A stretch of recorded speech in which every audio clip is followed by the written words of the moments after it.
This course is on plastic electronics, a concept that emerged around 30 years ago. Plastic electronics combines two major technical advances of the 20th century: plastics and electronics.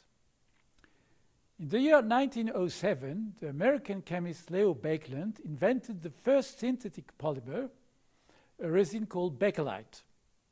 This was the start of plastics. Many other polymers were uncovered during the 20th century. Today, plastics are almost everywhere in our life. Right from the start, plastics were all electrical insulators. It was only in 1977 that the first electrically conducting polymer was uncovered. Its three inventors were awarded the Nobel Prize in 2000. Now, what is electronics? The Oxford Dictionary of English defines electronics as the branch of physics and technology concerned with the design of circuits using transistors and microchips.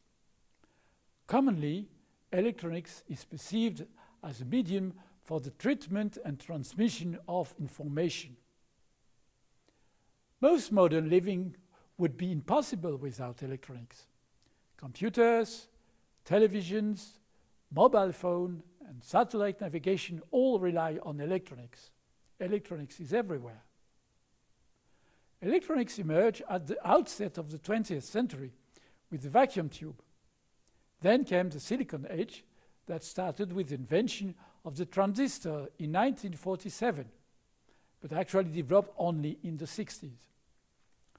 The main advantage of solid-state devices over vacuum tubes are numerous, but the main one is their ability to miniaturize. This led to the tremendous development of microelectronics. But in reality, vacuum tube and solid-state device came out almost simultaneously, as shown by the representative example of the diode. Here we show a patent filed by Ambrose Fleming in November 1905 that described the vacuum diode.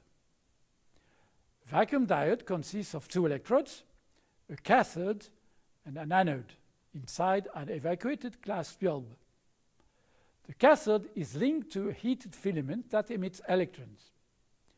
When the anode is positively biased, it creates an electric field that accelerates electrons, so that an electrical current passes through the device. If we reverse the bias to negative, electrons will stay around the cathode, and there is no current. So the diode acts as an electrical valve. Almost together with Ambrose Fleming, the Indian physicist Jagadish Chandra Bose and the American engineer Greenleaf Whittier Pickard patented the point contact diode, also known as crystal detector. The device consists of a tip that lightly touches a semiconductor crystal. At that time, the most common crystal was galena, or lead sulfide. The device also acts as a diode, in the sense that a current only flows when in one direction of the electrical polarization. However, this early solid-state device was difficult to handle and much less reliable than the vacuum diode. Actually, it was practically abandoned by the 1920s. The reason why solid-state electronics took so long to emerge is that it was not understood how electrons could move in a solid. A consistent explanation only came with the advent of quantum mechanics in the 1930s. So what is quantum mechanics? Quantum mechanics is a branch of physics relating to the very small. At the scale of atoms and molecules, classical mechanics cease to be valid, and instead the energy levels of electrons are quantized. That is, they can only occur at specific amounts. Also, in classical mechanics, electrons would be in a specific place at a specific time. But in quantum mechanics, they only exist in a haze of probability. A basic equation of quantum mechanics is the time-independent Schrödinger's equation. Here, h is the Hamiltonian, an operator that describes the energy of the system. Psi is the wave function, which gives the most complete description of the system. And E is the energy of the system. In quantum mechanics, the position of a particle cannot be exactly given at all time, like in classical mechanics. Instead, one can estimate its probability density, capital P, given by the square modulus of the wave function. The hydrogen atom is one of the rare instances when Schrödinger equation can be exactly solved. The hydrogen atom consists of one proton and one electron. Because the mass of the proton is much larger than that of the electron, one can assume that the proton is fixed while the electron moves, so that the Hamiltonian of the electron and the proton can be separated. This is known as the Born-Oppenheimer approximation. The Hamiltonian of the electron is the sum of its kinetic and potential energy, that is, the Coulombic attraction by the proton.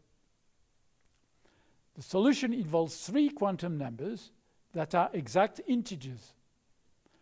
The principal quantum number, n, takes values equal or higher than 1. The angular momentum number, L, takes value between 0 and n minus 1. The magnetic number, m, can vary between minus L and plus L. The energy of the states only depends on the principal quantum number, n.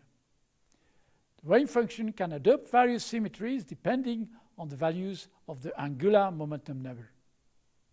For L equals 0, m can only be 0, so we have one orbital called s orbital.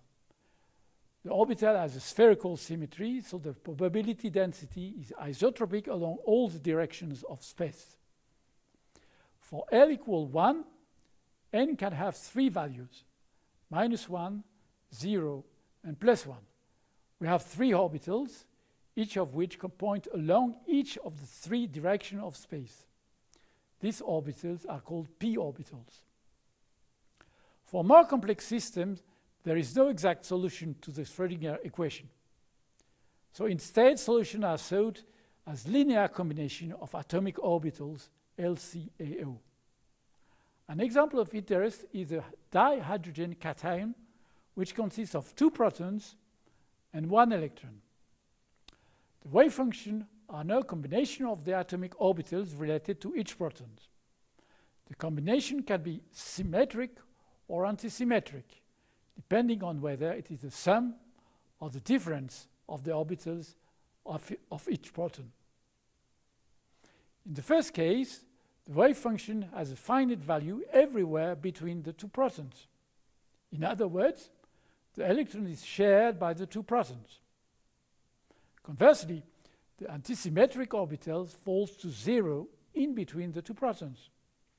This means that the presence of the electron is strictly separated between the two protons. In terms of energy, we see that the energy of the atomic orbital splits in two. The lowest level, associated with the symmetric orbital, is called bonding, and the upper level, antibonding. Let's now turn to solids. A solid is made of a huge number of atoms that organize themselves in crystals. In a crystal, the constituting elements, atoms or molecules, arrange according to a well-defined pattern called elemental cell that repeats along the three directions of space. The potential energy of electrons comes from the Coulombic attraction of the protons. Now we draw the one-dimensional potential energy of an atom, a diatomic molecule, and a solid. In the latter case, the energy can be approximated to the red line, that is, a potential well. This approximation is called electron in a box. In a diatomic molecule, atomic orbital splits in two levels. In a solid with a great number of atoms, the atomic level splits into this great number. So the energy difference between the sublevel is so small that they form a quasi-continuum called energy band. Each of the atomic levels gives rise to an energy band. So the energy diagram of a solid consists of an alternation of allowed and forbidden bound. Now we have to fill these bounds with electrons. Electrons are fermions, and thus follow Pauli's principle that states that there is but one electron per state. States are filled one by one up to a given energy level called Fermi level. Mathematically speaking, fermions obeys Fermi-Dirac's distribution function, which looks like a step function at 0 Kelvin and slightly broadens when temperature increases. When filling the bounds at 0 Kelvin, two cases may occur. First, the Fermi level falls within an allowed bound. This bound is partly filled, so the electrons at an energy close to the Fermi level have many empty states to move to. These electrons are called free electrons because they move almost as easily and in vacuum. These solids are metals. In the second case, the Fermi level falls in a forbidden band. The band immediately below the Fermi level is completely filled. It is called valence band. The band immediately above the Fermi level is empty and is called conduction band.